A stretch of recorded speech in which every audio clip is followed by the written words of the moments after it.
What's up guys, Riley here from RP Productions, and today I'm doing this review over this 2014 Ford Mustang 5.0. Now I'm gonna go ahead and apologize in advance for the horrible echoes that this video will produce, but the outside wind is just blowing like Hurricane Ike out there, so I'm having to do it in a parking garage.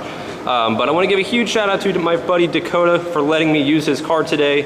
He basically handed me the keys and said, hey man, do a review of my car. So he'll be joining us a little bit later for the driving portion, but for now, I've just got this baby all to myself and we can do a full review over it. Alright, so as you can see, this definitely is not a stock 5.0. In fact, it's basically full bolt-ons. But we'll get to the performance mods here in a little bit. But first, I'll just do a nice little walk around and start off talking about everything he's done to this car. So on the exterior, right off the bat, you'll probably notice he's got 30% windshield tint and then 5% tint on the side windows and back. So it's really dark inside of that car. You know, it looks really good, but not exactly the most practical thing. But I do like the way it looks from the exterior. He's got on Eibach Sportline lowering springs with Coney orange shocks and struts, can't talk. But you know, his overall fitment on this car is really nice, and this sits exactly like I would want my Mustang to sit. Really good job on the height of this car. He's running some Boss 302 wheels. Now this car has seen so many changes. When I first met the guy, he was on Vossens, and he's changed his wheel tire setup probably 10 times, give or take. This guy just, he loves to modify his Mustang, I guess, but really clean with these Boss 302 wheels. I like the silver ring that goes around them. It matches the paint color really nicely. So now going around to the back side, got the nice little black spoiler back there, and he's got the RTR deck lid panel, which looks really good. As you can see, he's still rocking the Vossen license plate frame because I guess he owned Vossens once, but exhaust on this car, so I'll just talk about that when I get to the performance part, but performance parts, damn, I can't talk today, but it's definitely not stock. And then, coming around back to the other side, he's got a dipped hood vents from Hella Wet Dips, which this is actually Plasti Dip, but it looks really glossy and looks really nice. And then on the top, he's got a black roof wrap, also done by Hella Wet Dips down in Houston. Really, really nice. And then on the front, he's got a Roush front splitter. Just a super clean setup. And, a lot of people do similar setups to this, but I understand why. It looks really good. So here we are under the hood of this beast. Now many people don't know this, but I actually used to have a 5.0, but I had it in an F-150, not a Mustang. But I absolutely love this engine. Dakota has done some nice little tasteful mods to it. Right off the bat, you can see he's got an air raid cold air intake. He also has JBA long tube headers, JBA 3-inch off-road X-pipe, Ford Racing GT500 axle backs, a Lund Racing tune. He has the cam tune and the non-cam tune. Currently it's on the non-cam tune, but it does sound pretty cool when it is on the cam tune. Kind of like a ghost cam, basically. But really clean looking engine bay. I really like what Ford did with these. The 5.0, it honestly is one of the greatest engines that has been ever produced. I'm a huge fan of it, even though I drive a Dodge. But really clean setup under here, and he hasn't gone over the top, which I really like about this car. Nothing about this car is like too flashy. It's a really clean setup, and I really enjoy looking at this car. Well, I believe that covers just about everything. So before we get to some nice driving portions with this car, let's see how she sounds.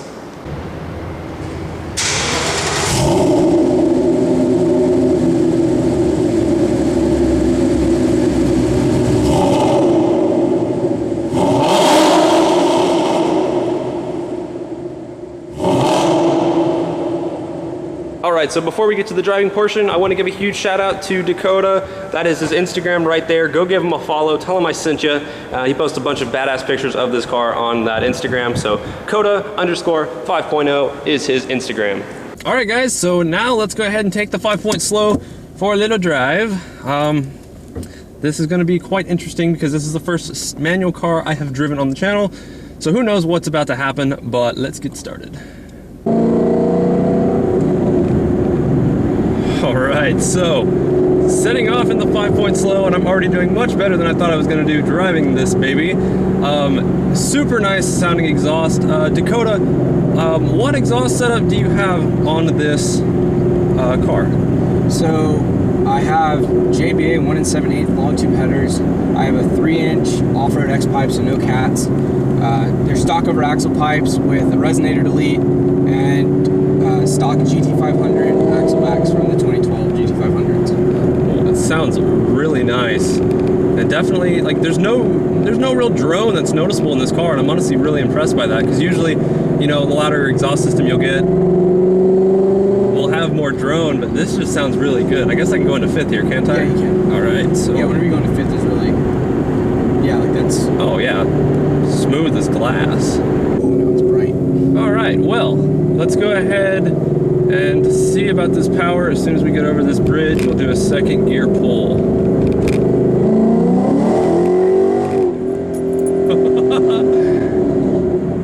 That's what traction control 1. Forward let it spin. Oh, Billy.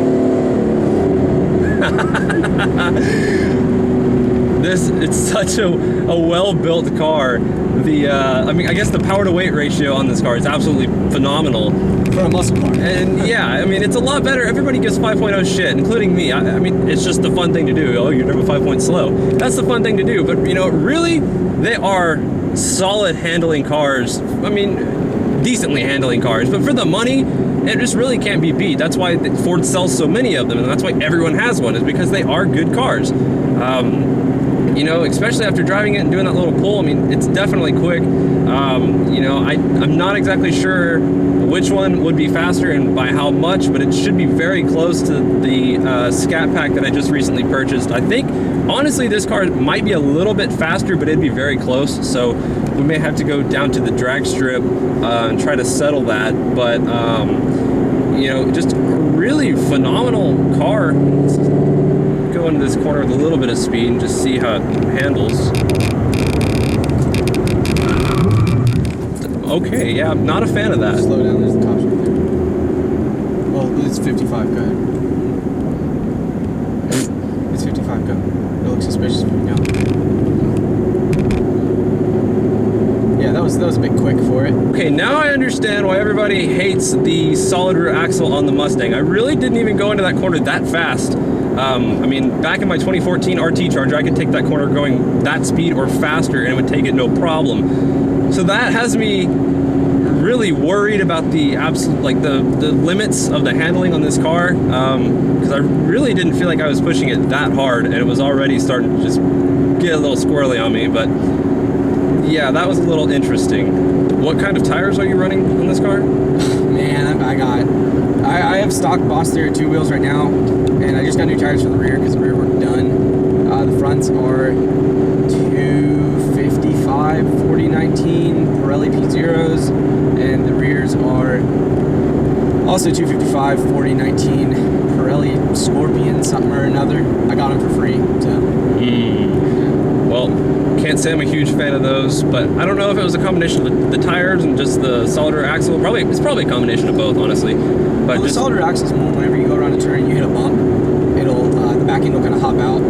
I think that one was just more of I have thicker sidewalls, and so whenever you get quite a bit of sidewall flex like that going into that turn, it'll lose a little bit of traction for you there in the front. All right, so we're gonna do another quick little pull. Once again, not a professional race car driver,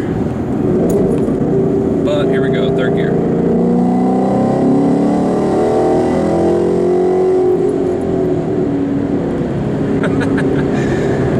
Oh man, it feels really good in a straight line. I definitely wouldn't be my my car of choice, taking it on some tight curvy roads, but straight line performance warrior, I like it a lot. This is honestly a lot of fun.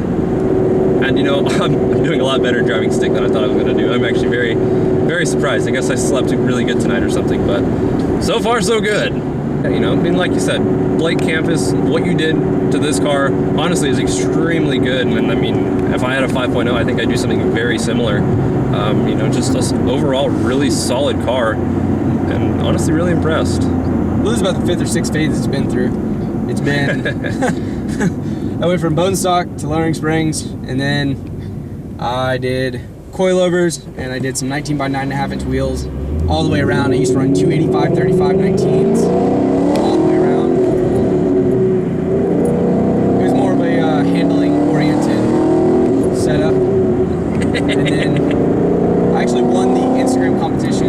airlift performance, and the speed hunters held, and I won a free airlift performance kit. And so then it was bagged on Vossens, and then I had some complications, and I had to sell the bags, and now I'm just back to loading springs and stock wheels.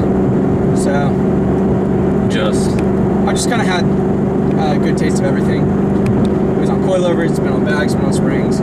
By far, I mean, it handled significantly better on the squared setup with coilovers, obviously. But you know, I'm happy with the way it sits right now. The lowering springs are nice. It's got a comfortable ride to it. It doesn't handle the best, but you know, if you're not absolutely blasting through some back roads, it does fairly well. Yeah. All right, well, let's see how a fourth gear pull is from 60, well, about 55. Yeah. I mean, it's more than enough to pass. Honestly, sometimes I think fourth is a bit excessive. I rarely go into fourth on the highway. Generally I pass people in sixth. If I really need to get around someone, I'll put it in fifth, but generally I don't really do any less than that. Yeah, that honestly is more than I was expecting. It's a very soft, comfortable ride. Fantastic daily. I absolutely love it. Yeah, it really is. It's fast in a straight line, but not so fast that you'll break the tires loose all the time. No, don't get me wrong. To me, Spin City. To me, it's like it's a perfect amount of power. Like, it's enough to definitely get yourself in trouble real quick, but it's enough to be like, you can control this car. You really can. Yeah. To me, it's a solid amount. All right, so I'm gonna do a final third gear pull before I hand the keys back to my good buddy Dakota here and let him show me how it's really done. But let's go ahead and see how the power is one last time.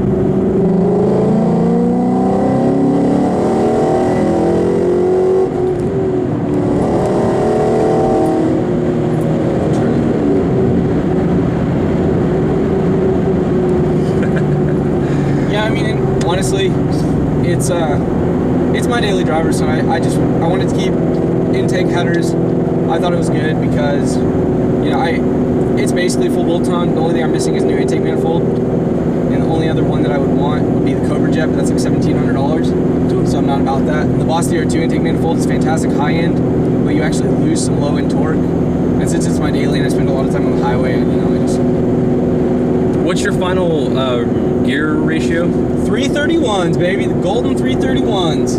All right, well, let's go ahead and swap drivers, and we'll do some final pulls and then some concluding thoughts. All right, we're gonna do a 35 from second.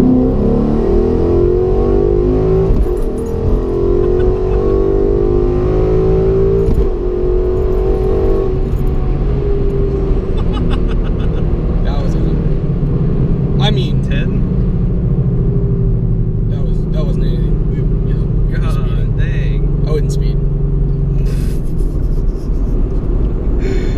Alright guys, well, I hope y'all enjoyed watching this video and clearly seeing me suck at driving manual, but it was my first time doing a full review over a manual car, and so, you know, I'm starting to get more adjusted to it, and I'd like to get some more manual cars on the channel. I think it's a lot of fun, and I really enjoy it. But, you know, overall, my final thoughts on the Mustang, I mean, everybody has a 5.0, and now I understand why. It's a great platform, especially if you get just the base model. It's just a complete clean slate for some brand new vehicle that you can just spend all the time and money on you want. I mean, the possibilities of what you can do to mod it are completely endless.